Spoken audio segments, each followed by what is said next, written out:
So the problem is using Routh-Hurwitz criterion determine the relationship between K and T so that the unity feedback control system whose open loop transfer function given below is stable.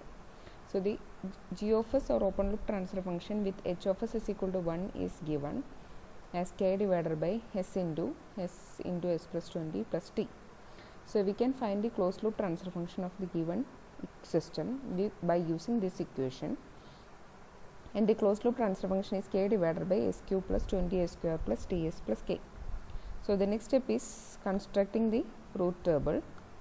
So for constructing the root table, we can write the rows of corresponding to root array S cube, S square, S raised to 1, S raised to 0, then 1 and T corresponding to S cube and alternative element, that is S raised to 1, then 20 coefficient of S square and K is the coefficient of S raised to 0.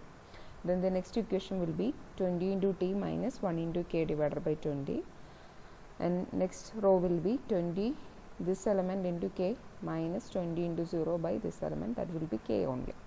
So the condition for the system to be stable is that the first row should be positive, first column of the root array should be positive. So we can see that 1 and 20, that both are positive numbers.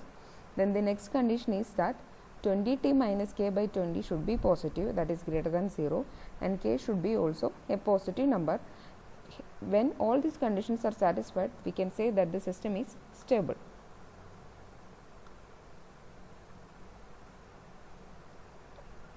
So in order to get the system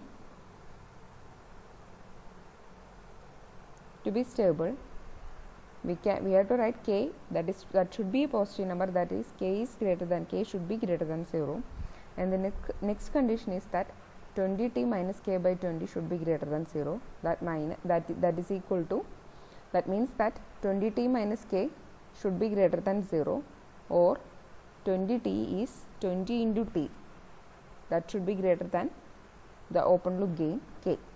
So the two conditions for stability for the given system is k is greater than 0 and k is less than 20t.